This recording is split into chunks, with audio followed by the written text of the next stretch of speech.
bem-vindo e muito bem-vinda aqui ao Posso Tocar. Eu sou a Dani Dezembro e agora acabou de começar mais uma aula aí pra você do nosso conteúdo de conhecimento musical.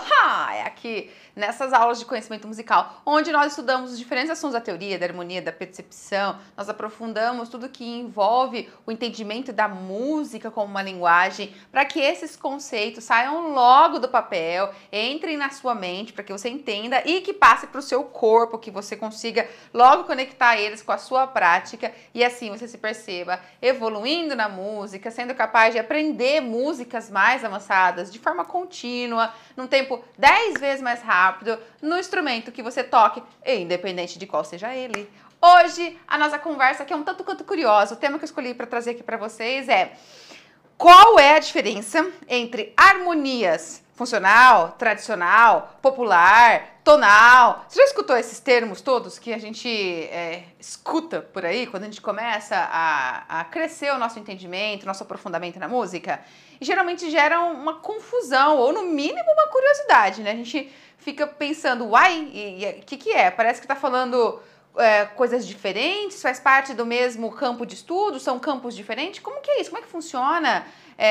Um campo rivaliza com o outro, um campo exclui o outro? O que é isso, Dani? Pois essa aula vai trazer um norte, um esclarecimento de tudo isso para você, tá bom? E eu já te adianto que eu não pretendo aqui nessa aula esgotar tudo que tem de assunto envolvido em cada um desses termos, em cada um desses campos, porque cada um deles merece um aprofundamento realmente, merece um debruçar ali para que você se torne proficiente neles. Mas eu pretendo nessa aula te dar uma clareza, uma leveza de entender o que é um, o que é outro, como que eu me situo, qual que é a diferença, o que esperar de um e tal, ok? E eu espero que essa aula seja realmente agregadora para você. E se for, já solta esse seu dedo, já vai dando um like, já vai compartilhando a aula para que essa confusão comece a sumir na maior parte da cabeça das pessoas que estão aí com essa confusão aí sobre a harmonia, tá bom? Então vamos lá. É preciso ficar claro que quando a gente começa a conversar sobre o estudo da harmonia, nós temos que contextualizar isso no processo histórico, né, de como surgiu a harmonia, porque o conceito da harmonia, o campo da harmonia, ele começou ali ao final do período renascentista da música. Então, ele veio no momento onde começou a se perceber o encontro de várias notas. Ou seja, quando a música polifônica começou a ser explorada, quando começaram a ver várias melodias simultâneas, o encontro dessas notas simultâneas trouxe uma visão vertical que começou a despertar o olhar para isso que nós temos hoje como a ciência da harmonia. Ok? Então, começou ali em primórdios lá do Renascimento e passou o período barroco, e aí no período clássico da música, a harmonia se estabeleceu dentro da textura homofônica como nós temos hoje, que é os acordes sendo base ali de uma camada que dá suporte à melodia. Então nós temos acorde e melodia, que é o que nós temos hoje. Esse processo veio gradativo, ok? E nessa gradatividade de entendimento, de formulação, de teorização dessa ideia dos acordes, do relacionamento entre eles, a harmonia foi surgindo e ela passou por etapas. E aí nós temos hoje dois conceitos para entender: a harmonia tradicional e a harmonia funcional, né? Qual que é a diferença conceitual entre eles? Na verdade, a harmonia tradicional é aquela que se baseia muito mais na relação entre as vozes. Então, ela é uma harmonia que veio desse encontro vertical das vozes realmente. Então, ela é uma harmonia que está preocupada em como que você distribui as notas do acorde e como que você encadeia isso para os próximos acordes. Então, você vai tendo um relacionamento de acordes a partir de vozes, você distribui ele, né? Então, ela é um sistema de análise que vem ali do período barroco, que vem a partir dessa sistematização das vozes e que é muito baseada, tem traços ali que vem do baixo figurado, que nós vamos entender, você vai entender um pouco mais o que é esse baixo figurado quando você se aprofundar no estudo da harmonia tradicional, onde a gente vai cifrando uma linha de baixo e a partir dessa linha de baixo vai montando as outras vozes, que na verdade é a essência do acorde distribuído nelas, ok? Então, é uma forma que considera muito essa questão de vozes, de linhas sendo conduzidas, a condução das vozes.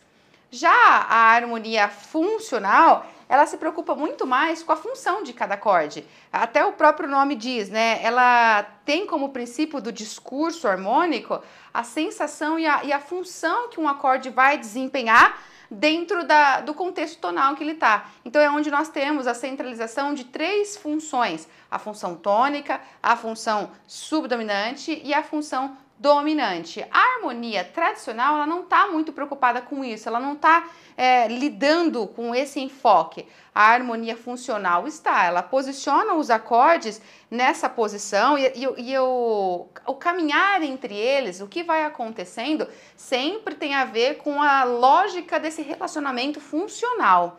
Ok? Para a harmonia funcional, essa questão de condução de vozes não é algo que é interessante, ela não tem esse enfoque, ela não se preocupa com isso. A harmonia, o conceito da harmonia funcional se deve a Hugo Riemann, a partir dele, né, do seu tratado, o trabalho dele, esse compositor e teórico alemão. Ele trabalhou nessa elaboração desse sistema que conseguisse explicar a relação entre os acordes. Então nós temos aí o conceito do campo da harmonia funcional. Agora, talvez você também pense, e a harmonia popular, Dani? Já ouvi falar de harmonia popular. A harmonia popular, se a gente vai pesquisar dentro da literatura bibliográfica, os livros que trazem o estudo de harmonia, pouco se encontra, porque na verdade não tem livros consagrados, poucos, eu não posso dizer que não tem, na verdade eu conheço quase nada de livros que dizem harmonia popular, entendeu? Muito poucos mesmo, um ou outro que a gente pode citar. Mas conceitualmente a ideia está mais centralizada entre a harmonia tradicional e a harmonia funcional. O que a gente não pode associar é que a harmonia popular é aquela que veio para as músicas populares, né, para o entendimento do universo popular, enquanto a harmonia tradicional, por exemplo, ela é limitada ao universo da música erudita, da música clássica, que eu vou analisar vozes, eu vou ver encontro de várias melodias, e esse conceito não tem nada a ver. Realmente não tem nada a ver. Então, isso você dissocia, ok? Dessa sua ideia. E o que é bem interessante de você guardar consigo é que o que muda entre um sistema e outro, de harmonia tradicional ou de harmonia funcional, na verdade, é um enfoque que se está dando ali. Porque quando a gente está falando de harmonia, a gente está falando de uma área de estudo musical. E essa área, os princípios dela são os mesmos, mas o enfoque que se está dando para poder entender esse pensamento ali, a forma de organização, de distribuição dessa sonoridade de acordes, desse relacionamento entre os acordes, o enfoque que se dá é diferente. E aí, conforme o enfoque é diferente, a simbologia, os sinais gráficos que nós usamos para expressar cada um desses sistemas também difere, ok? E lembra disso, muda o foco que se torna parte do meu entendimento do pensamento composicional. Quando eu estou olhando para uma música e buscando entender o que o compositor, de onde veio as ideias dele, quais foram os princípios que guiaram ele a criar aquela música, se o meu enfoque está muito mais no encadeamento das vozes, eu acabo tendo um discurso, né, uma análise harmônica pautada nos princípios, nas regras da harmonia tradicional. Mas se eu estou preocupado no relacionamento entre os acordes, de acordo com a função de cada um deles, então eu vou analisar, eu vou expressar esse entendimento a partir das regras que eu aprendi conceituais para análise funcional, tá bom? Bom, diante disso, o que você precisa saber na prática quando você vai analisar uma música, quando você vai entender uma harmonia que está colocada ali, né, de uma música que não foi sua, ou mesmo se você vai compor, quando você vai pensar numa linha harmônica, o que você tem que pensar na prática é como você vai transcrever as suas ideias. Qual é a justificativa das suas ideias? Então, quando você pensa em compor e aprende pelo sistema tradicional, da harmonia tradicional, a sua forma de expressar essa simbologia, ela vem grafada por graus. A forma como a gente analisa uma harmonia vai relacionando por graus. Então, a harmonia tradicional, ela analisa os acordes num aspecto vertical, ele distribuído na pauta. É mais ou menos assim, ó. Eu separei aqui um exemplo aqui, ó. Vou copiar para você. Você vai compondo e você vai pensando aqui os acordes em vozes e você contextualiza, expressa ele por graus. Então, imagina assim, eu vou colocar duas pautas, ó.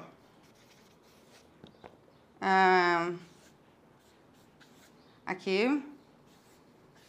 Pronto. Você enxerga esse encontro aqui dessas 4 notas. E essas 4 notas aqui, na verdade, elas estão sintetizando um acorde. A nota Dó, a nota Mi, que tá aqui, a nota Sol e, de novo, a nota Dó repetida. Ou seja, uma tônica, uma terça em cima dela, uma quinta em cima dela e a tônica de novo.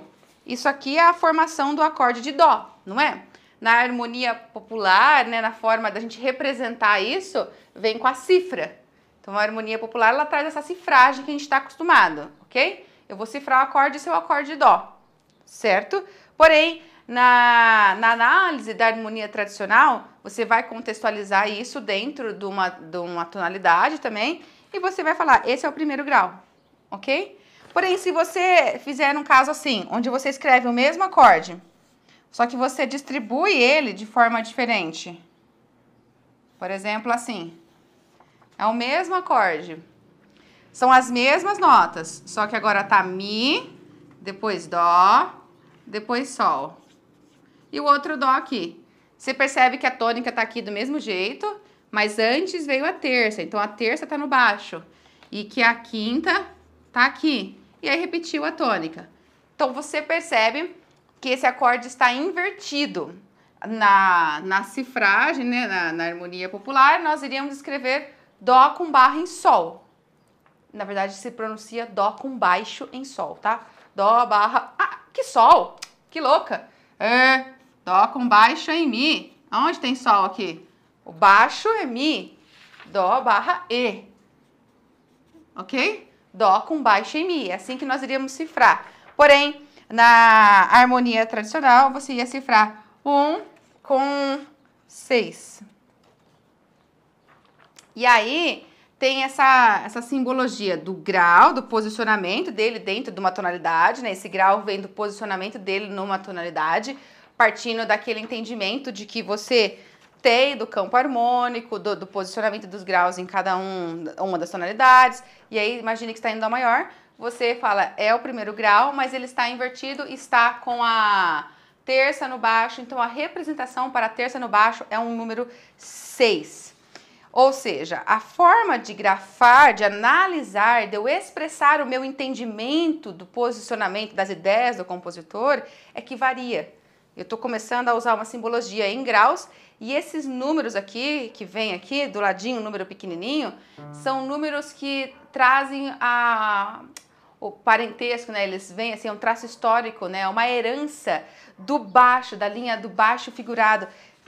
Lá, na verdade, do baixo contínuo. É uma prática do baixo contínuo do período barroco da música. O que é essa prática do baixo contínuo? O baixo contínuo era o seguinte, no período barroco se escrevia uma linha melódica, mais ou menos assim, ó. Só vinha lá uma linha, ó. Por exemplo, essa daqui, vou copiar essa aqui para você, ó. Vem a pauta aqui. E aí, o músico que está fazendo o acompanhamento harmônico, só vem para ele uma pauta. E aí, por exemplo, vem assim, ó. Aí vem Mi, Sol, e aí vem Fá, Mi, e aí continua, né, a pauta. Só coube 2 compassos na minha ali, né? Mas vamos continuar aqui embaixo. Ré sustenido, si, mi, si, mi. Mi, si e mi. Vem uma linha de baixo, uma linha grave, né? Uma melodia. Parece que é uma melodia, né?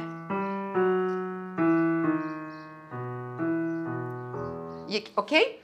E aí, logo abaixo dessa melodia, vem uns números. Por exemplo, assim. 6, 6. Ou, deixa eu ver aqui, ó. Pra aqui na minha folhinha isso tá meio apagado, ó. 6 sustenido. Tô copiando um trechinho aqui, ó, melódico. Aqui um 7. 6. 7 sustenido. Vem todo um código aqui, né? 6. Enfim, vem uns números.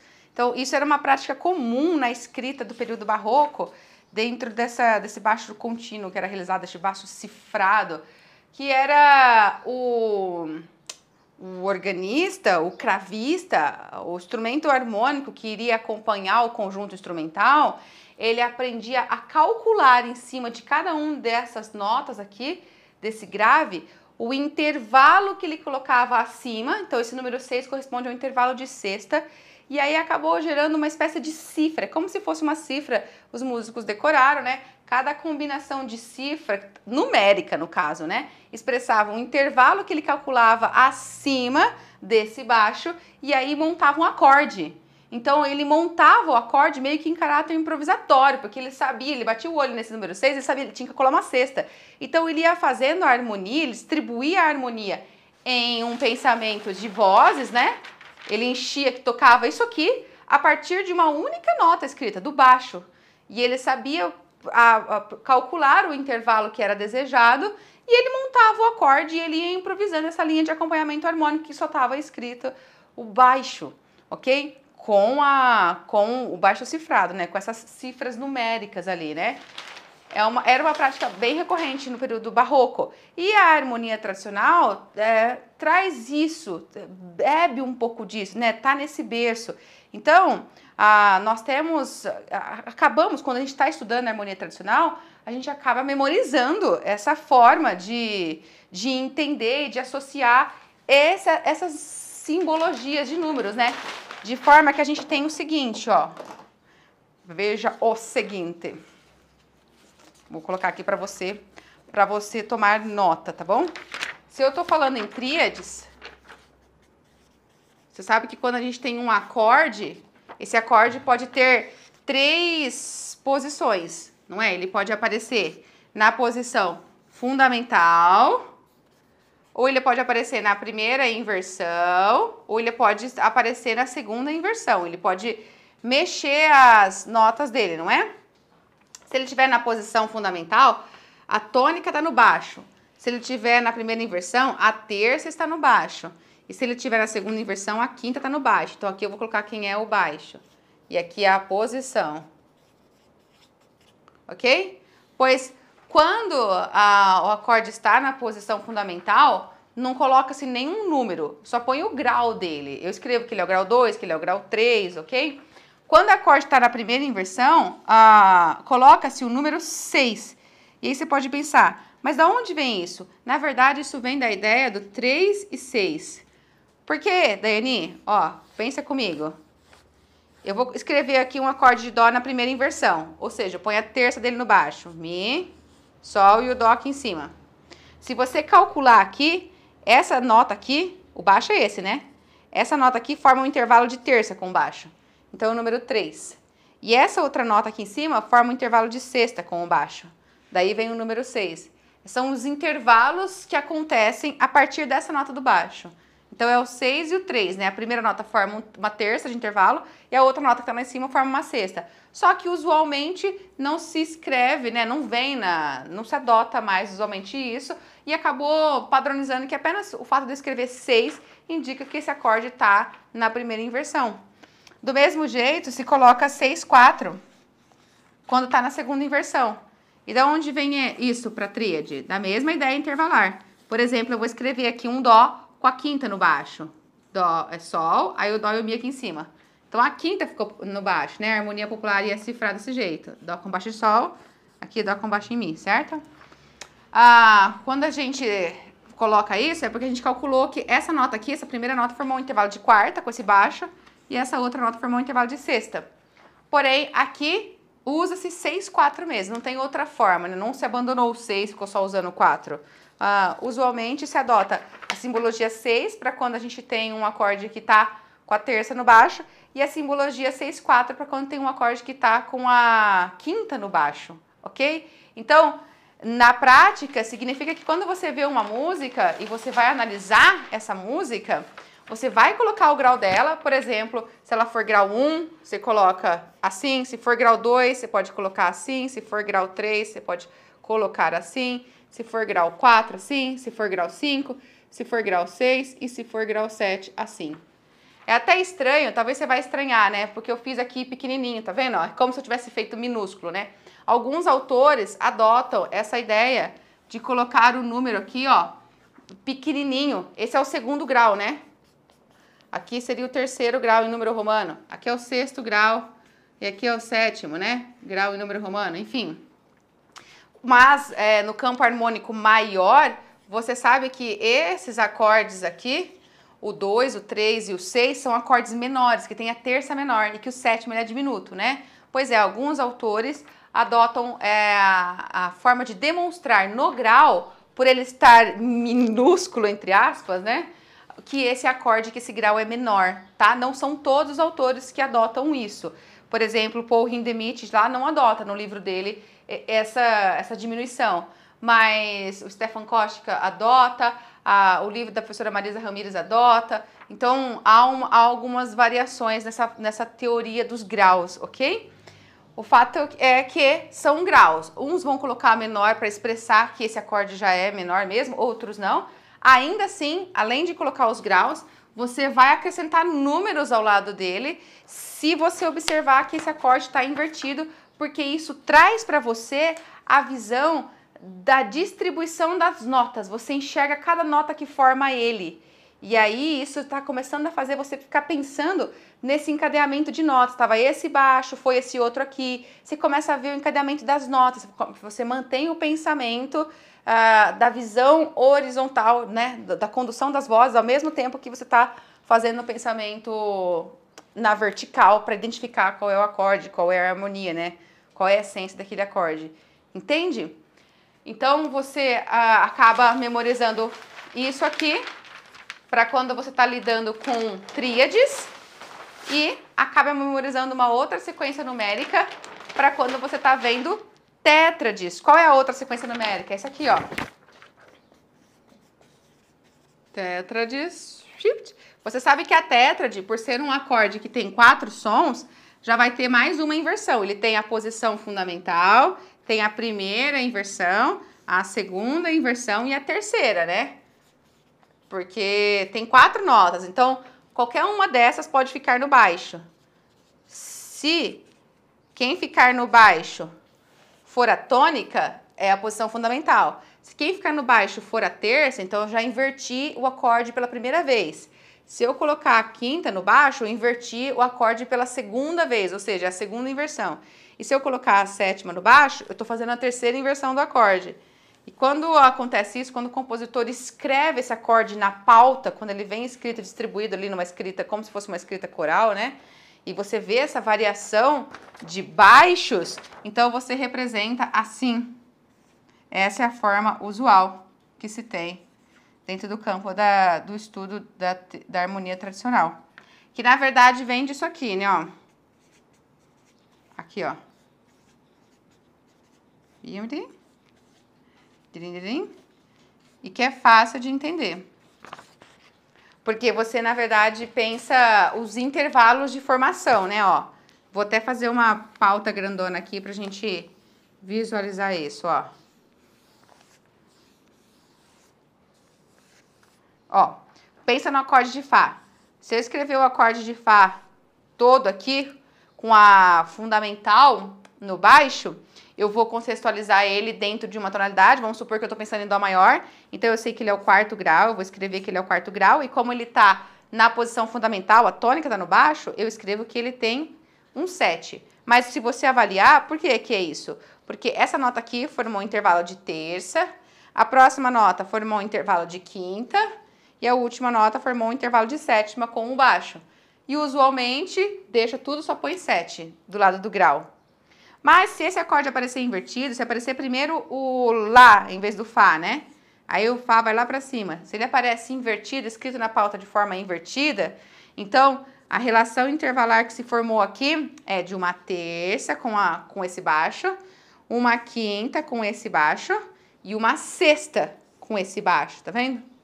E aí, usualmente, se escreve que esse é o grau 4, mas coloca 6, 5 do lado. Por quê? Porque vem dessa relação intervalar. Se eu fizer com o Fá começando pelo Dó, então vai ficar assim, né? Formou com esse baixo aqui, uma terça, uma quarta e uma sexta com o baixo. Mas aí, usualmente, eu vou analisar ele como 4, 2. 4, 3. Que 4, 2? 4, 3. Porque é essa aqui, ó. E quando vem a sétima no baixo, ou seja, o misão, você vai ver que vai formar um intervalo de segunda, com esse baixo aqui, a primeira nota aqui forma um intervalo de segunda, a outra nota lá em cima, um intervalo de quarta, um intervalo de sexta, e usualmente você vai analisar que esse é o quarto grau, 4, 2. Tá bom? Então, eu repito, a análise tradicional faz você sempre se preocupar muito com o encadeamento das notas. O que ele está colocando, por que ele está colocando esse caminho de vozes. Então, você vai preocupado com esse encaminhamento de vozes. E nesse sentido, você vai interpretando cada acorde e vai marcando essa simbologia dos baixos, né, dessa numeração aqui, porque isso vai evidenciando que você está prestando atenção nesse caminho de vozes, entendeu? E aí, claro, tem uma série de princípios e regras que a gente estuda para aprender a ter ferramentas de análise das mais diversas situações composicionais que podem aparecer. Se você tiver curiosidade, quiser ler mais e quiser estudar mais e se aprofundar nesse campo de estudo da harmonia tradicional para aprender a analisar segundo esse princípio da harmonia tradicional, tem diferentes livros que seguem, como o livro mesmo que eu citei de harmonia tradicional do Paul Hindemith, tem o livro do Schoenberg, As Funções Estruturais da Harmonia, o próprio livro dele de harmonia, tem o livro da professora Marisa Ramírez, que é Harmonia, uma abordagem prática. Então tem livros diferentes que vão trazer esses princípios, né? Cada um na sua abordagem, cada um com o seu estilo, né? Com a sua proposta didática, e que vão trazer esses princípios da harmonia tradicional. Tá bom? Agora, veja, se você já estiver aí pensando, e a harmonia funcional, Daiane?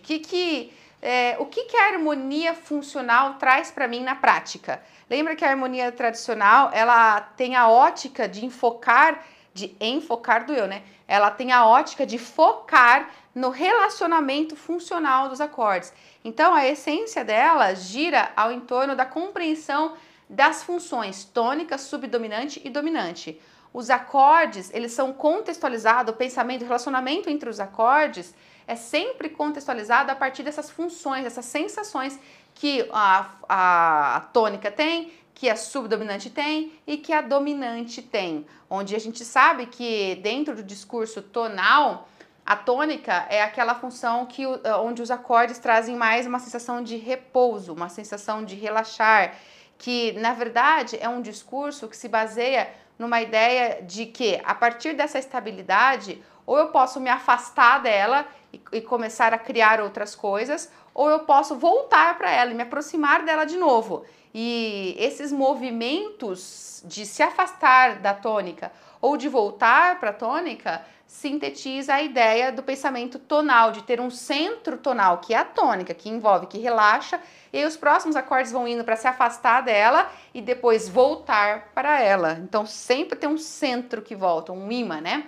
Os acordes que estão se afastando dela são os acordes de função subdominante. A subdominante é uma função de abrir caminhos, de sair daquela sensação de estabilidade da tônica, né? De eu criar coisas. Então eu vou colocando os acordes de função subdominante. Até que eu chego no acorde dominante, os acordes dominantes, eles são acordes de expectativa. Eles são acordes que traz uma uma chamada, né? Eles trazem uma sensação de instabilidade, eles chamam a gente para voltar, porque a função dele é de atrair a tônica de novo. Então entrou nos acordes dominante e vai voltar para o centro tonal. Então você percebe que esse entendimento faz você compreender o processo criativo sobre outra ótica. Então agora a ótica que te conduz para entender o pensamento composicional não é necessariamente o relacionamento entre as vozes que o compositor colocou, porque ele colocou vozes, ele não compôs só pensando nos acordes, ele pensou na melodia, ele pensou, às vezes ele pensou em várias melodias, às vezes ele só pensou em uma, mas de qualquer forma tem ali um pensamento vertical que você pode encontrar, sim, mas o enfoque seu, a ótica que você vai ter para justificar e para expressar a tua compreensão sobre esse pensamento dele, não é a partir dessa análise de graus e do relacionamento entre as vozes. É a partir da funcionalidade desses acordes, ok? É aí que nós temos uma forma de, não é bem cifragem, é de análise diferente. Por exemplo, vou compartilhar com você um entendimento que a gente encontra no livro de harmonia funcional do Kohreuter. Se você quiser estudar mais e se aprofundar, se identificar, esse é um dos livros que tem essa base de entendimento aí, ok? O que você encontra lá no do Kohreuter? Que você vai analisar os graus e vai sempre classificá-los como tônica, subdominante ou dominante. Você não vai colocar que é grau 1, nem grau 2, nem grau 3 aí, não. Você vai colocar que é da função tônica ou da função subdominante ou da função dominante. E aí você vai aprender a expressar todos os acordes de um campo harmônico nessa classificação aqui. Só que esse acorde, ele também pode aparecer invertido ou não. Você sabe que pode ter uma linha de acordes, né? Imagina que a música tem uma linha de acorde assim. Não sei, vamos supor assim, né? Simples assim, né? Ó, tem uma relação aqui, né? Essa é a progressão, vamos supor, da música. Como que eu vou analisar isso? Essa escrita? Eu vou analisar que esse é um acorde tônico, porque eu aprendo. Eu vou analisar que esse é o... já fiz análise de graus. Isso é um subdominante e isso é um dominante. E isso é um tônico. E esse aqui é o tônico relativo. Agora, como que você aprende isso? Porque nós aprendemos a categorizar, né? Por exemplo, dentro do campo harmônico maior, nós categorizamos que na função de tônica estão os acordes 1, 3 e 6. Na função de subdominante estão os acordes dos graus 4 e 2. E na função de dominante estão o acorde 5 e 7. Mas você percebe que nesse momento eu estou trazendo para você um discurso de graus aqui. Dentro da ideia da harmonia funcional, eu estou cruzando uma outra ideia que é a ideia de graus. Isso não pertence ao discurso da harmonia funcional. Isso pertence a mais a ideia da harmonia tonal ali, do pensamento da harmonia tonal que a gente traz, né? Porque a harmonia funcional, a análise funcional, ela permeia o pensamento tonal, né? Então, eu já estou trazendo a forma de expressar de outro sistema, porque quando você vai estudar, vai ler sobre isso, você não vai encontrar que a justificativa para esse acorde ser classificado como tônica é porque ele é o grau 6. Não é assim. A forma como se qualifica, como se descreve, como se teoriza, como se conceitua, é pela relação de terças entre as notas, uma distância de terça. Então, a gente tem como os acordes de principal função, pensando em Dó maior, se na função tônica está o acorde de Dó como principal, se na função subdominante está o Fá, e se na função dominante está o Sol, quando a gente distancia, quando a gente faz um salto de terça, pode ser uma terça ascendente ou uma terça descendente. Por exemplo, uma terça descendente é o Lá menor, uma terça ascendente é o Mi menor, aqui de Dó, pensando no baixo dele. Por exemplo, uma terça aqui é o Ré menor. Tá vendo? Quando você vai conceituando uma terça descendente ou uma terça ascendente aqui, o Ré menor, e aqui um Lá bemol. Olha só. Vai formando outros aqui, ó. Aqui no acorde de Sol, você vai ter uma terça descendente, o Mi menor, ou uma terça ascendente, o Si menor. Então, quando você vai distanciando, fazendo relações de terças maiores e menores, né? Tá vendo que aqui tá um pensamento de terça menor. Daqui pra cá é uma terça menor, descendente, né? E quando eu pensei em uma terça ali, eu pus uma terça maior. E aí acontece o contrário aqui, né? Aqui fica menor e aqui... É isso mesmo? É, daqui pra cá é uma terça menor. E do... Ah! Lá bemol. Lá menor. Tá uma terça maior. De Fá e Lá. Tá uma terça maior. É isso mesmo. Aqui tá uma terça menor entre Sol e Mi. E aqui tá uma terça maior entre Sol e Si, né? Tá vendo? Essa relação de terças menores descendentes ou terças maiores ascendentes traz para esses acordes uma função igual, porque eles, não é que é uma função igual, né? Eles participam da mesma sensação porque eles têm notas em comum. Então, eles guardam duas notas em comum, só mudou uma, né? A terça que colocou ali acrescentou uma nota diferente para cada um. Enfim, então a forma de teorizar e de compreender a justificativa traz um princípio diferente de análise. E aí a gente acaba analisando isso aqui como tônica relativa, isso aqui como tônica antirrelativa, isso aqui como subdominante relativa e isso aqui subdominante antirrelativa. Isso aqui como dominante relativa, isso aqui como dominante antirrelativa. Onde você aprende, deixa eu só grifar aqui para você lembrar, né? Onde lá dentro da conceituação, você também aprende que o que determina para uma classificação ser relativa ou antirrelativa é que os acordes relativos, classificados como relativos, são aqueles que guardam uma relação de escala relativa mesmo.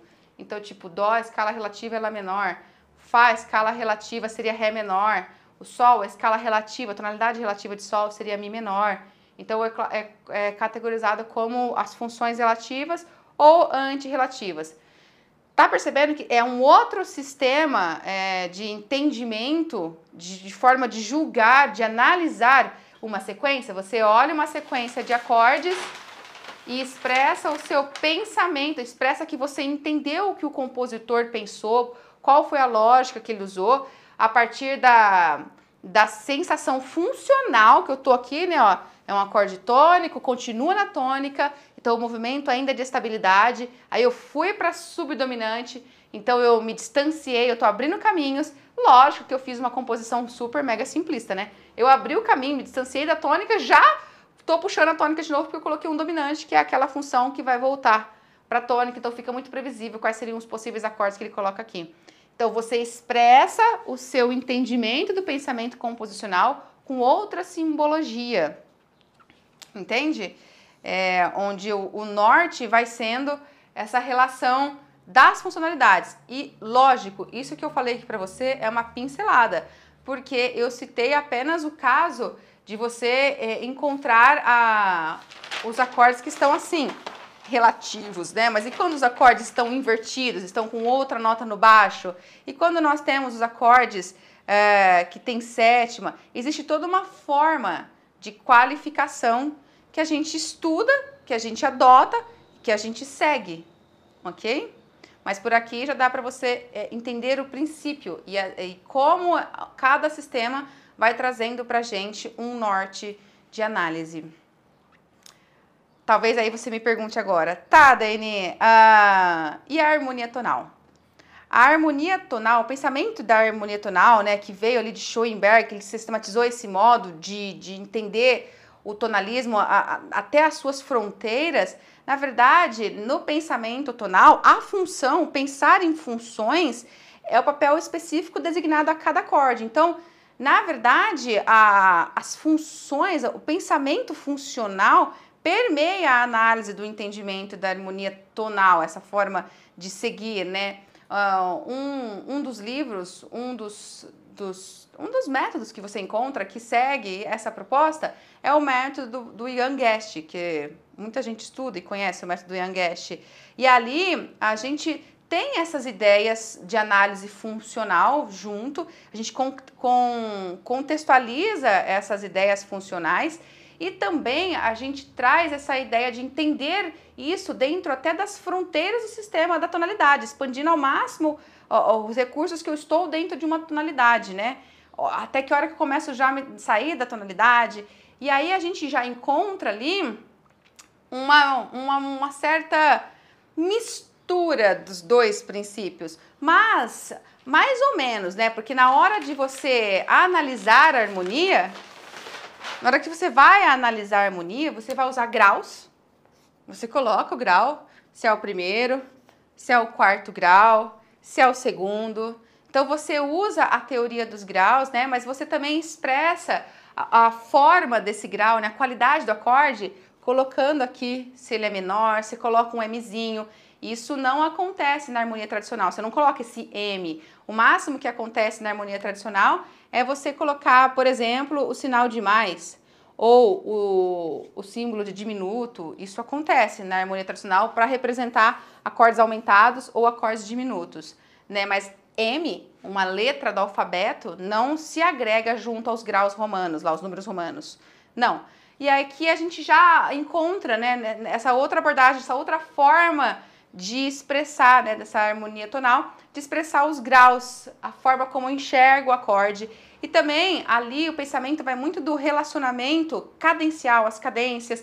Não que isso não tenha nas outras óticas, né, nas outras formas de estudar, na harmonia funcional, na harmonia tradicional. Tem também esse princípio de relacionamento entre os acordes, essa questão cadencial, mas, por exemplo, no Young-Est, quando a gente já encontra uma cadência assim, né, existe uma forma de cifrar, de analisar, onde a gente usa um colchete e uma seta, onde a seta expressa um movimento da função dominante que está indo para repouso, então é a função de voltar, e o colchete expressa aqui a conexão, né, entre eu estou num acorde de função subdominante que vai até o dominante. Então ele chama o dominante chama a tônica.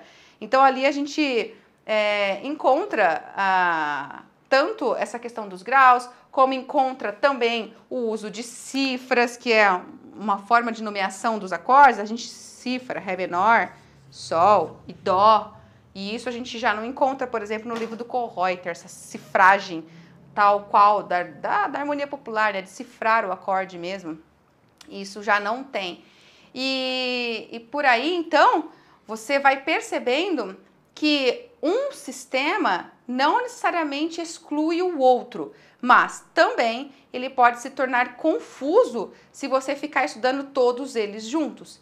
E aí que vem o ponto muito importante. Daiane, o que eu faço no meio do estudo harmônico, sabendo que existem diferentes formas de análise harmônica? Eu tenho a análise funcional, a análise tradicional, eu posso seguir a análise tonal. Como é que eu vou me posicionar diante disso? Se você quiser um conselho meu, assim,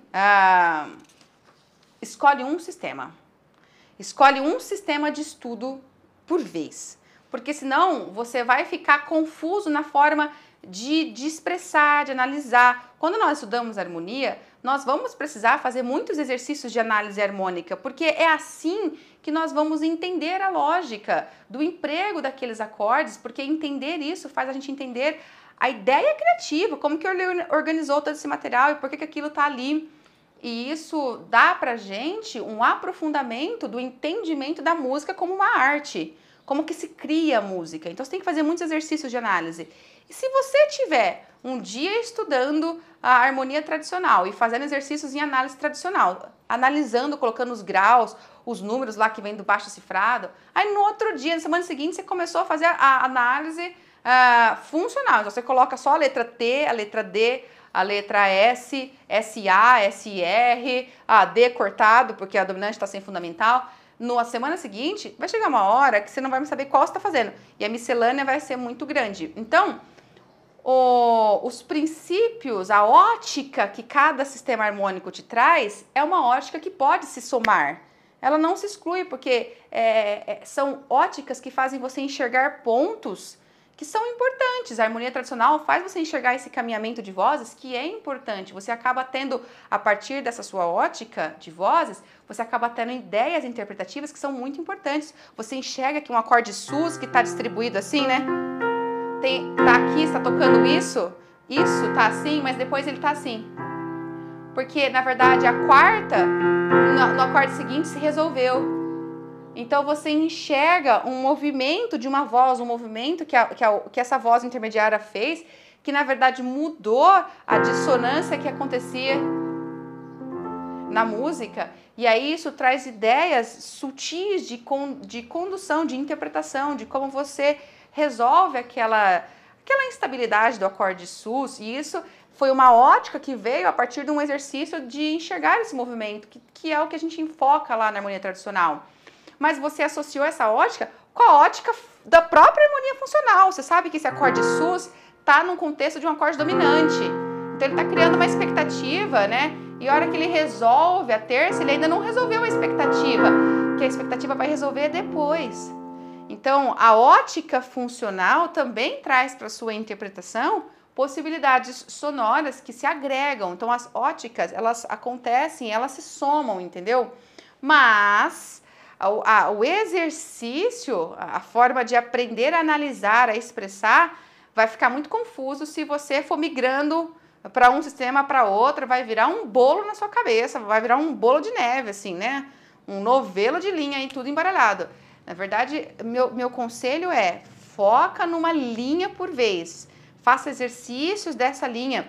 Cada músico, cada professor, ele acaba se dedicando mais a um sistema ou a outro, ele vai ter mais naturalidade com um tipo de análise do que com outra. Então, dependendo do professor que você faz aula, você vai beber dessa fonte, você também vai pegar a ideia dele, né? Não é só dele, é do sistema que ele estudou, ao qual ele se dedicou, e que ele vai transferir para você. Então, você vai acabar pegando essa ideia, entendeu? E não tem nada de ruim com isso. Mas lembra sempre que na ideia que você estiver, o que você estiver ali se dedicando a entender a harmonia, faça essa ideia de forma prática. Coloque muito essa ideia no seu dia a dia instrumental. Não fique preso a entender o sistema da análise da harmonia tradicional, ou da análise da harmonia funcional, ou da análise da harmonia tonal, e aprenda só os princípios, as regras e acabou. Não! Traz isso para o teu dia a dia, para o que você está estudando um repertório. Agrega isso com o teu aprendizado daquele repertório. Eu estou estudando aquele trecho, eu estou tentando ficar melhor na execução dele. Então analisa, traz esse pensamento para a tua música, conecta com a tua prática.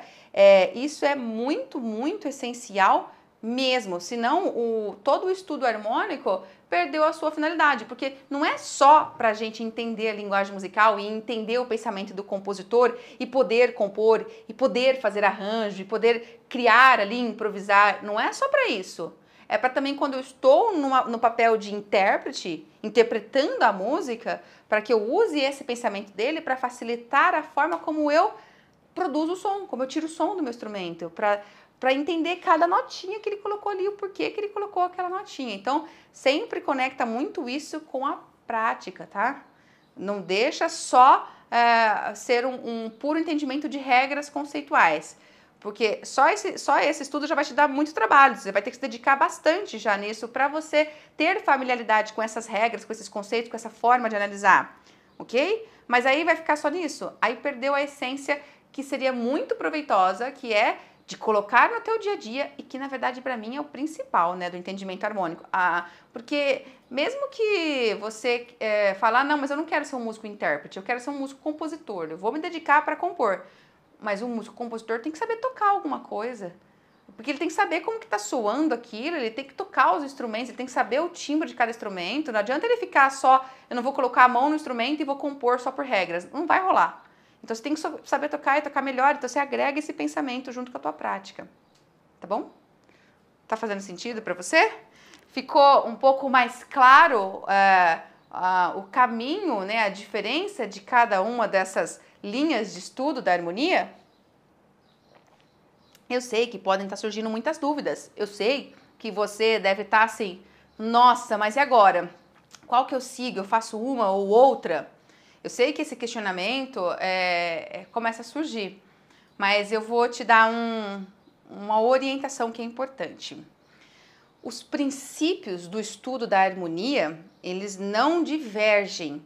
Quando nós estamos estudando a harmonia, o campo da harmonia, dessa ideia de harmônica, nós estamos lidando com princípios que são comuns, tanto quando nós estamos lá na harmonia tradicional, quanto na funcional, quanto na tonal. Os princípios enxergar esse pensamento vertical, enxergar esse acorde que se forma, enxergar qual é o relacionamento de um acorde com o outro, entender esse acorde depois dentro de uma camada de apoio harmônico para linhas melódicas que estão indo. Esse apoio harmônico, ele vai sendo conduzido para gerar sensações específicas. Então os princípios são os mesmos. O que vai variar dentro desse pensamento harmônico é a forma como eu teorizo esses princípios, como eu posso dizer, como eu analiso e como eu explico, qual é o conceito que embasa a minha compreensão desses princípios. Mas os princípios são comuns à ciência da harmonia. Aliás, a formação da ideia, né, do pensamento harmônico, ele tem todo um caminho longo aí, né? Não foi de uma hora para outra que se estabeleceu esse entendimento que a gente tem hoje da harmonia. Isso começa desde lá do período barroco, né, no final do Renascimento, quando começa a se perceber esse encontro de vozes. E aí uma das primeiras tentativas de uma teorização da harmonia vem com esse baixo cifrado do barroco, né, desse baixo contínuo, de colocar esses números ali e deixar para o músico já pensar nesse acorde, enxergar esse acorde como uma entidade ali independente que ele vai fazer, começa a enxergar esse pensamento acordal, né? Depois nós temos Rameau, Jean-Philippe Rameau, que é considerado ali o fundador da ciência moderna da harmonia, o pai da harmonia, porque ele traz, é o primeiro tratado de harmonia que você tem escrito, e ele escreveu esse tratado em 1722. E aí ele começa a trazer o pensamento da harmonia, desse entendimento, desse relacionamento de acordes. E aí depois nós temos mais à frente ainda, em termos da história, em 1817, Weber, ele faz um tratado de composição musical onde ele foi a primeira pessoa que começa a trazer a teorização dos graus. Ele começa a conceber isso, né, de eu estar numa fundamental da escala, colocar a terça e a quinta sobre ela, eu formo um acorde que está posicionado num grau. Então, essa ideia de pensar nos graus começa ali a partir desse tratado que ele traz no período romântico, em 1817. Então, você vê, né? Começou ali no período barroco, essa ideia do baixo contínuo, começar a enxergar acorde. Em 1722, o Philippe Rameau começa a teorizar um pouco mais, escrever sobre enxergar esse pensamento vertical, o relacionamento das vozes, desses acordes, como que eles se conduzem ali.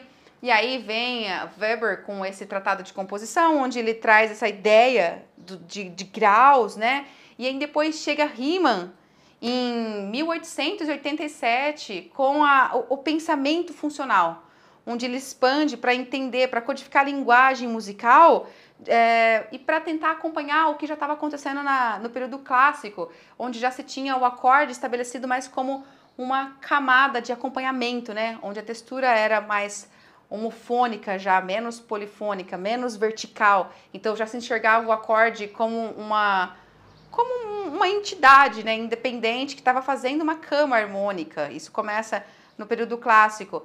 Enfim, o processo de teorização do campo da harmonia é um caminho longo, né? Então, nós temos visões que vêm desse caminho, nós temos formas de compreensão harmônica, que é a harmonia tradicional, a harmonia funcional. Nós temos formas de compreensão que bebem, né, que nascem desse caminho construtivo do entendimento, do pensamento composicional. O que ocorre, na verdade, é uma gradativa construção de novas simbologias de foco de análise, porque o vocabulário harmônico, né, os princípios, são comuns. Nós estamos falando de uma mesma área, ok? Então, foque e siga e se debruce naquela que você está aprendendo, naquela que você se identificou, naquela que você teve acesso e para você fez mais sentido, fluiu melhor. Você consegue fazer música melhor, você aplica os princípios dela de forma mais prática no seu dia a dia. Se é pela análise da harmonia tradicional, siga nela. Se é pela análise da harmonia funcional, vai com ela no seu pensamento. Se é a análise da harmonia tonal, onde a funcional está muito embrincada aí também, vai com ela. Agora, um ponto muito importante para você. Isso é muito importante. Como diz Ian Guest, eu tenho aqui uma citação dele que vale a pena eu compartilhar com você. O estudo da harmonia pelos veículos da notação e da audição, através da demonstração, da análise, da harmonização e da percepção, leva à compreensão e ao enriquecimento de uma linguagem desde que ela já esteja em fase de aquisição. Ou seja, nunca estude harmonia só no papel.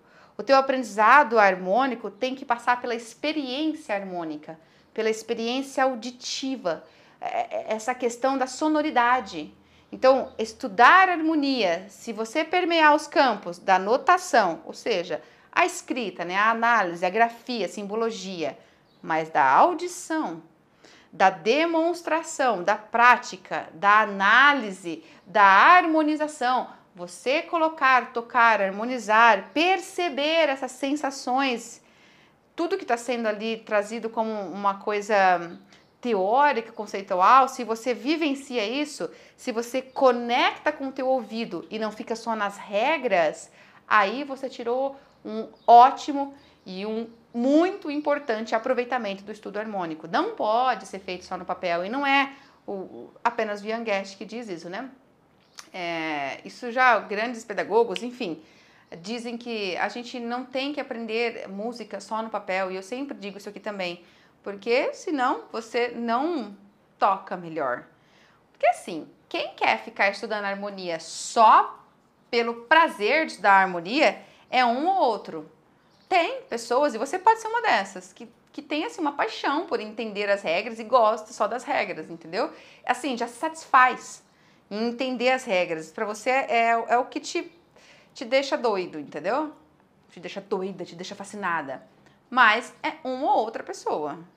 Nós queremos entender e estudamos porque compreendemos a importância disso para que a gente toque melhor. Então, para que a gente desenvolva capacidades musicais, desenvolver a percepção harmônica, o ouvido harmônico é parte fundamental do teu processo de compreender a harmonia, de avançar nessa importante camada de entendimento musical. Por isso, nunca pare apenas nas regras. Se você quer tocar melhor, nunca pare nas regras, senão você não vai tocar melhor. Tem que conectar com vivência, tem que criar referências internas de cada uma daqueles princípios que você estuda. Daquelas vozes que você está vendo, está estudando harmonia tradicional, está começando a ver mais o relacionamento das vozes, como que esse encadeamento, esse arranjo aí de vozes traz uma sensação ou não. Escuta, tem que ter referência disso, tem que escutar. Tem que criar referência nisso. Tá aprendendo sobre as funções, sobre esse movimento de distanciar da tônica e depois de aproximar. Tem que ter referência, tem que criar a sensação interna do que é isso. Tem que conectar isso com a tua música. Na hora que você está tocando, procura esse teu foco que você estava ali de aprendizado nas tuas músicas. Toca prestando atenção nisso. Vai construindo essa capacidade analítico-perceptiva, porque isso muda e influencia a tua capacidade interpretativa, de sonoridade, de performance, de intuição, de criatividade, de improvisar depois, de fazer arranjos, tá bom? É isso aí. Era isso que eu tinha para dividir com você hoje. Eu espero que você tenha curtido, que você tenha gostado, que você tenha tido um norte do que consiste cada uma dos sistemas, né, da harmonia tradicional, harmonia funcional, essa questão da harmonia popular, tonal, todos esses termos, que tenha ficado claro para você que a essência deles é a mesma, mas que a forma, o foco, a análise, né, a forma como eu entendo e como eu me aprofundo é diferente, e que tenha ficado claro para você que a gente não deve passar raso nisso, a gente deve se aprofundar, naquele que a gente tem acesso, né, que o nosso professor nos ensina, talvez seja porque o professor ensina, então a gente vai se aprofundar, ou que a gente, se tiver curiosidade de buscar outro, porque sentir maior afinidade com esse outro, gostar mais, entender mais os princípios do outro, ir a fundo nesse outro também e se entregar. Porque o campo do estudo da harmonia é um campo que traz muita liberdade pra gente, traz muito aprofundamento e traz muita maturidade musical. É um campo de estudo que a gente só consegue realmente compreender se toda uma base foi feita antes. Não adianta achar que eu vou para o estudo da harmonia e vou compreender tudo de cara se eu pulei etapas no meu processo de construção do meu entendimento da música. Porque estudar harmonia pressupõe que você tem uma série de outros princípios já estabelecidos, de outros aprendizados já estabelecidos. Você vai começar a conversar sobre por que ele colocou esse acorde, mas você não vai começar a conversar qual é a nota que forma aqui, por que usou sustenido aqui ou assado, isso tem que estar estabelecido já. Você vai conversar sobre coisas acima, entendeu? Você vai ter outro tipo de diálogo, só que você só consegue ter outro tipo de diálogo se teve todo um campo de entendimento preparado antes. Então aí a gente precisa tomar um cuidado, porque muitas pessoas quando começam a fazer aula de música, escutam os professores falando, você tem que estudar harmonia, você tem que estudar campo harmônico, porque isso é essencial para você crescer e dominar e tocar bem seu instrumento. Se você não souber isso, vai ficar difícil tocar o teu instrumento. E o seu professor não está errado. Ele está falando uma verdade porque ele está trazendo para a gente de uma forma pouco explicada do porquê, mas ele está mostrando para você que vai te faltar o aprofundamento que é necessário para a gente crescer no instrumento. Só que aí a gente vai para a harmonia e não fez um processo antes, não estudou outros, não começou do beabá da música, já vai direto para a harmonia. Consequência, não entende nada, acha a harmonia extremamente complexo, não sabe do que está conversando. E aí volta para o instrumento e fala, não vou tocar nada nunca. Não vai dar. Se eu tenho que aprender harmonia, não estou entendendo nada disso aqui, já não entendo nada, não entendo o campo harmônico, não entendo isso aqui que ele está fazendo, não estou entendendo. É porque você foi direto para um campo de estudo e perdeu uma base que tem que ser construída. Quando a gente pensa em construir nossa habilidade musical, tem um caminho gradativo que tem que ser feito. E você tem que tomar cuidado para não ir direto para um assunto, porque te falaram que esse assunto é muito importante, e ele é, mas você vai lá de alegre, né? Sem saber que tem um resto que você precisa se dedicar e construir, porque a música tem camadas de informações musicais que tem que também ser aprendidas de forma gradativa. A camada rítmica, a camada melódica, depois a camada harmônica, a camada da musicalidade e a camada técnica. São etapas que eu tenho que trilhar para que nenhuma fique com buracos e para que, de fato, eu consiga depois deslanchar, fluir, entender e tocar cada vez melhor. Tá bom? É isso aí. Então agora eu vou me embora, porque era isso que eu tinha pra você. Se você curtiu, já dá seu like aí, curte mesmo o nosso canal, curte o vídeo, compartilha se você achar que é agregador, que outros amigos seus estão nesse momento, querem entender sobre esse assunto, leva esse assunto pra eles. Se você acha que vai ser bom, leva pra eles, compartilha nos teus grupos de WhatsApp, da banda ou daquele colega que você conversa sobre esse assunto com ele e você acha que vai ser pertinente, leva pra ele. Eu vou ficar muito feliz, ele vai ficar muito feliz e você vai ter mais um tópico de conversa aprofundada. Você vai criar um ambiente musical mais rico ao teu redor, nas conversas que você tem, ok? Isso fortalece o nosso crescimento musical, o ambiente ao qual nós estamos. Então, leva. E me acompanha nos meus canais, tem um canal no Facebook, Instagram, YouTube, TikTok, Twitter, Maria, tem um canal em um monte de lugar. Então, me acompanha nas redes que você mais gosta, porque eu tô sempre trazendo conteúdos aí pra você. Deixa seus pedidos de aula, seus comentários, o que você não achou aí, porque isso pode gerar novas videoaulas ou novos formatos de conteúdos que eu distribuo em cada um desses canais, inclusive lá no meu canal do Telegram, enfim, venha estar mais próximo que você vai crescer cada vez mais, tá bom? Muito obrigada e até mais, hein?